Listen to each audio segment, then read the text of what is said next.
Everybody? It's the Digital World Podcast. And in this video, I'm going to show you how the inoculation passports are going to lead to your digital identification. Now, this is a thread, and I'm not going to go through each video and each article. I'm just going to read through the thread, talk about it, and hopefully I get to the end of it because it's a pretty interesting thread with a lot of information, which I'd highly recommend you. If you go to my Twitter, on my bio, I have it pinned. So if you're interested, you can follow me on Twitter at Digital World Pod, and you can go ahead and look through this. Now, I do believe that inoculation passports are going to be the way to transition into your digital identification, which everything will be tracked. You'll have a digital wallet. It will be blockchain based. And the reason I say that is because can you imagine all of a sudden giving people a digital ID out of nowhere? People would become highly suspicious and would not allow it. But how do you introduce that? Well, you create a crisis. And through that crisis, you're able to bring in inoculation passports, which are all identity based or digitally based. Now, here is this thread, and it's from Modified Ventures, okay? He said central banks are giving governments their marching orders to sign everybody up to mandatory digital IDs that will form the basis for new financial and social systems. This is not conspiracy. This is just happening all out in the open. Okay, now remember this because the end ties in to this. Okay, now he says the real economy has been dead since at least 2009. The financial system has been propped up with limitless fiat printing money and government debt, kicking the can down the road. Now, what happened in the great financial crisis of 2008?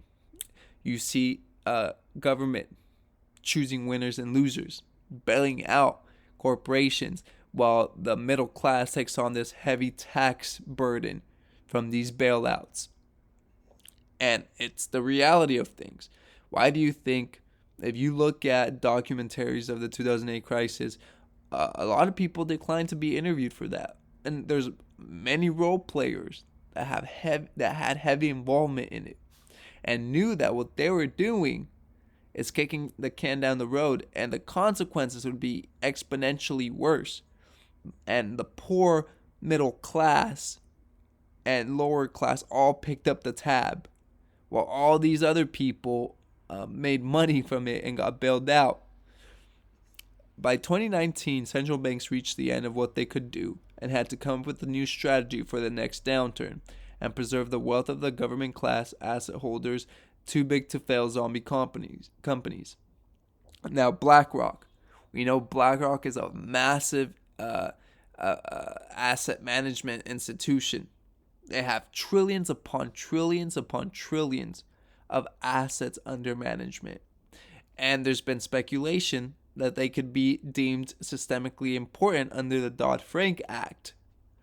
Because if they go down, it would bring serious chaos to world economies. Okay, now, this is one of the videos I did before. I did a small section of it, how BlackRock proposed that essentially the government and the Federal Reserve had to create new levels of spending that had not been done before. So essentially pick up QE, QE infinity, and this was in March of 2020, or I believe this was it was like in August of 2019. And then you see, the spike in the reverse repo market. And then comes the government, and when the whole pandemic started, and they started printing all this money, trillions of dollars. Okay, and BlackRock proposed this idea before it all even took place. And I just want to remind you guys that whenever the reverse repo market spikes in the previous, the dot-com boom afterwards, or before the great financial crisis, we saw these spikes and they led to downturns. Now, he put BlackRock's plan to fix the next downturn was a roaring success. Why? Well, we see all these Bezos, Musk, Walmart, big corporations. They've made billions of dollars during this crisis.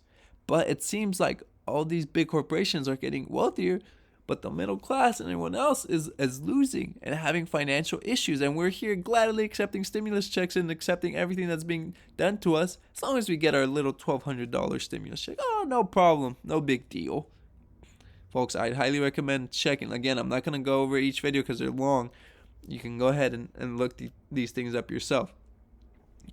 But we're headed into a downturn, and I've been talking and warning about this for a good time now. And I do believe that going into next year, we're going to see a lot of things happening. Okay? So buckle up your seatbelts, have a financial plan. If you're invested in whatever assets you have, some of them, you keep them, you hold on to them. Others, you take profits. Okay? Be smart. Please have a financial plan. Now he says, but how to keep this going? Where to go from here? And this is one of the videos I will play. Okay? This is from Canadian Bankers Association. Take a listen. Digital ID is a way for Canadians to identify themselves to government, businesses, and each other electronically with ease and rock-solid security, without the need to present physical documents. One interconnected network. A federated digital ID ecosystem developed in collaboration with Canada's best and brightest talent from our banks, telecommunication companies, law enforcement, and government. It would have the power and security to store every Canadian's electronic identity and attributes. And it would unlock countless opportunities for Canadians to verify who they are safely, quickly, and securely, while only revealing the information necessary for each transaction.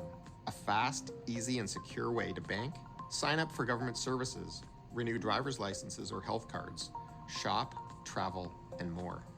Canada's banks are perfectly situated to help lead the creation of a federated digital ID system between government and the private sector. The World Economic Forum agrees that banks and financial institutions should lead the path forward for digital ID. Banks are highly regulated and trusted. They have advanced cybersecurity and privacy technology, and they have the infrastructure to operate provincially and nationally. Banks are also at the forefront of working with fintech startups who are bringing revolutionary mobile and online products and services to Canadians. To avoid closing activities or businesses, the best way is vaccination. But we will also use the vaccination passport. As of September 1st, at places like restaurants, bars, and festivals, people 12 and up will have to prove they're vaccinated to get in. It won't be mandatory for staff who work there. First, though, the province will test out the technology, which involves a QR code and a free app at a Quebec City bar and a gym in Laval. 70% of eligible Quebecers are fully vaccinated. The province wants to get that to 84% by the end of the month. Some Montrealers think a vaccine passport will help. It will push people to take the vaccines and will be more protected. I think it can bring more people to get vaccinated. They want to go to restaurants again, hang out with their friends again. So I think that's a good idea, yeah. But others worry about the requirement. It's almost a sense of discrimination too, I think, at the same time, like how far is it going to go? How far is it going to go? Now, you've seen that. Now the transition is to create this digital inoculation passport and then transition into having it become your digital identification and you'll have that with, the banks and the central banks, and it'll allow you to spend. And that's the whole idea of the CBDCs. Now, the CBDCs would have to have, KYC and AML, but how do you do that? Well, everyone has to have a digital identification, and if you could do it through the blockchain, it facilitates that transition. Okay, then we have the whole idea of the Great Reset from the World Economic Forum, and we see that the climate change agenda. And I just did a video on a proof of concept from Doconomy of having a credit card that tracks your carbon credits per se, and you'll have a limit, and once you reach that limit, it cuts off your access to buy or purchase anything. Here it says that central banks and governments are forcing their inoculation passports and digital IDs as a basis for a rollout of CBDCs. You can go ahead and read the article. Here we see Augustine Carson's talking about this. Take a listen. All our analysis on CBDC, in particular for the use of the general use, we tend to establish the equivalence with cash, and there is a huge difference there. For example, in cash, we don't know, for example, who's using a $100 bill today. We don't know who is using a 1,000 peso bill today. A key difference with the CBDC is that central bank will have absolute control on the rules and regulations that will determine the use of that expression of central bank liability. And also, we will have the technology to enforce that. Those two issues are extremely important, and that makes a huge difference with respect to what cash is. Okay, so they want to monitor every transaction. They want to know who and what is being spent. Okay, and this is where it's headed, folks. I mean, make no mistake about it. You might doubt me now, but just give it some time, and you'll see. And here he gives more background, which you can go ahead and check out.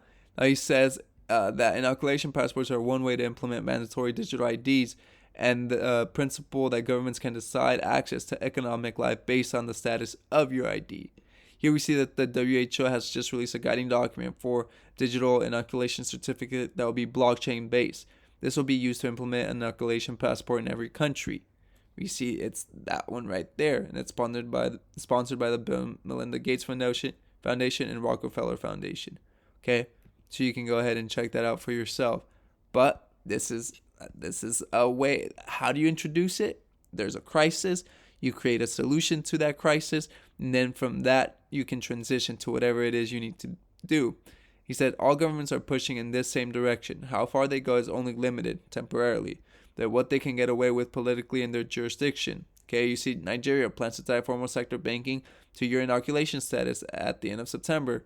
If you're not inoculated, you're gonna not have privilege to banking services. And I've showed that video of the president or prime minister talking about it. We see Singapore, how they went to just mandatory tracking. We see in China, it's like, it goes right into their social credit system. We see, he again talks about social credit systems, an integral part of the new CBDCs, and how this all leads to it. And I've shown you the surveillance through the IRS, how they want to monitor all the transactions, okay? And here we see that Kristalina Georgieva, and this is really important, she says this year and next year. She said this in April of this year, 2021. Inoculation policy is economic policy, a higher priority than the traditional tools of fiscal and monetary policy. Without it, we cannot turn the fate of the world economy around. So she's telling you from the very higher ups, your inoculation status determines our economy status. And she's saying inoculation policy is economic policy. So folks, it ties right into the beginning of this. Central banks and governments have given the governments their marching orders. You sign up everyone for mandatory digital IDs that will be the basis for the new financial and social systems. Kristalina Georgieva just pointed out right here that inoculation policy is economic policy.